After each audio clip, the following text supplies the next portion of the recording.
My dad, Donald Keith McKenzie, was born on April 20th, 1950. Keith's mum named him Donald after his father without discussing the idea with Donald Sr. first. Not a fan of Donald Jr. as a name, he would forever be known as Keith. As a baby, we almost lost Keith when his baby blanket caught fire whilst he sat in a high chair, resulting in serious burns to Keith's legs. Thanks to some amazing work from his doctors, who used skin grafts from other parts of his body, they were able to save his life, although the scars would stay with him forever. Keith never really spoke about the teasing he received as a small boy in school shorts, although you can imagine it would not have been a pleasant experience. A little brother to Ian, 7 years his senior, Ivy and Don raised the two boys in Ascot Vale, Victoria.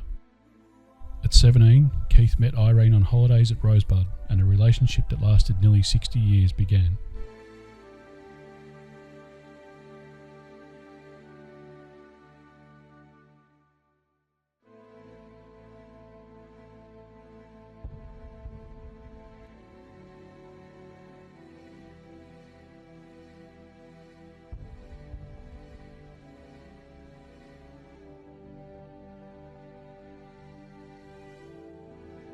Keith and Irene were married in 1970, with their first child Jodie coming along in February of 1972.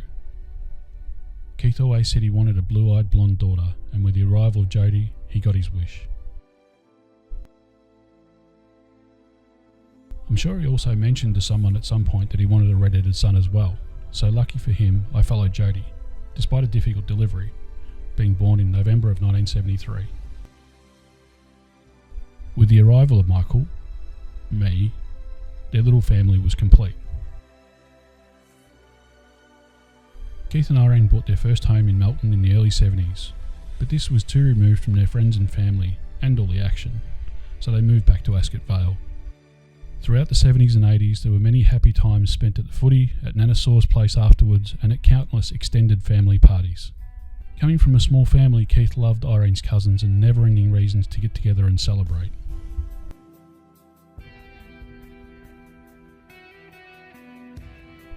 Keith worked as an auditor for the Australian Audit Office for 20 years, but his work always played second fiddle to his wife and kids.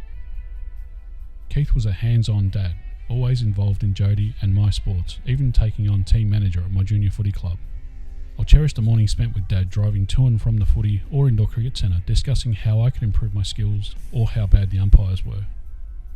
He was also always on the sidelines of Jodie's Thursday night or Saturday morning netball. Dad told me once that his father never really made the effort to watch him play sports as a kid, and that he promised himself that he wouldn't be that kind of father when he had kids. You kept that promise, Dad. Having grown up a South Melbourne supporter, Keith eventually saw the light and changed allegiances to the mighty Kangaroos. He loved a laugh and a joke, but he wasn't a naturally funny person. But I do remember one day at the footy where, unsurprisingly, the umpires were not performing to a level that Dad expected of them, with one umpire reluctant to give the Roos a free, preferring to call for a ball up. Dad, with the comedic timing that evaded him for the majority of his life, waited for the crowd noise to die down before yelling out, "Stick your fingers in your ears and bounce your head, you bastard." At that time, amongst the chuckles from the crowd around us, it was probably the proudest I'd been of him. Footy wasn't the only sport Keith watched though. His grandchildren would later jokingly tease him that he'd watch any sport all day, every day. In January 2002, Keith's first grandchild Rory was born.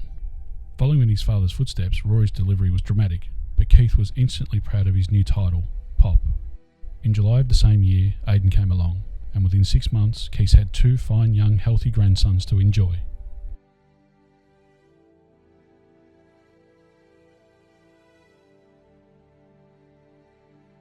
I was the first to settle down, marrying my beautiful wife Kirsty in 2002, and in my eyes there was only one person I wanted as my best man, my dad. I'll always have the memories of watching those lumpy legs waddle around Echuca Wharf in that kilt. Having my dad beside me on what was then the most special day of my life is something that I will cherish forever. As for Kirsty, she told me once that my father was like the father she never had.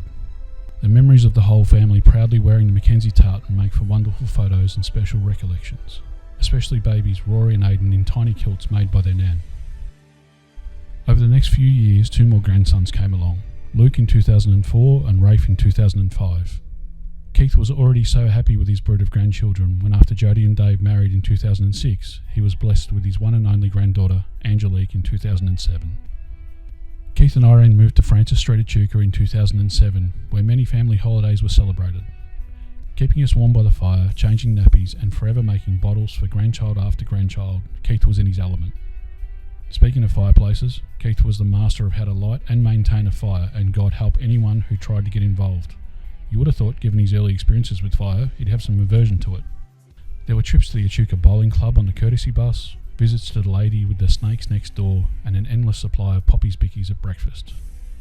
His grandchildren were always greatly amused when Keith would bellow, "I'll knock your block off," or "Shut the bloody door." Poppy was funny when he pretended to be angry.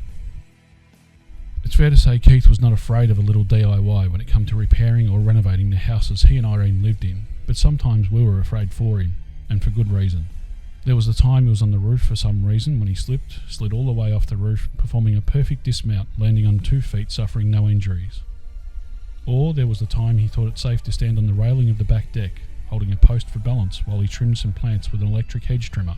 Once again he slipped and fell, but not before slicing through the power cord of the hedge trimmer. Or there's my favourite, where we were sitting in the lounge when he got up to go to the toilet, returning bleeding profusely from his hand. He just went to the toilet. Keith worked for Austrade in the early 2000s and retired in 2010 when he and Irene started travelling around Australia extensively in their Winnebago, intermingled with trips to Europe and America. They spent 3 months in France in 2017, which Keith described as the best holiday of his life. Keith and Irene celebrated 50 years of marriage in December of 2020 at a small family gathering. Dad loved Mum more than anything in this world. Mum was right. Even when she was wrong, she was right. It frustrated Jodie and I growing up, and I asked him one day why he was like that. His response was, "That's my wife. I love her and I'll always have her back." That's who he was. In August of 2021, Keith was diagnosed with pancreatic cancer. After his diagnosis, he struggled with mental health. He fought his disease, but most of all, he didn't want to see his family upset.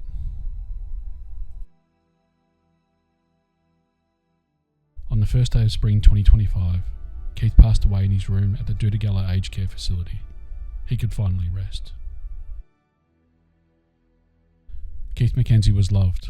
He loved, and he'll be greatly missed.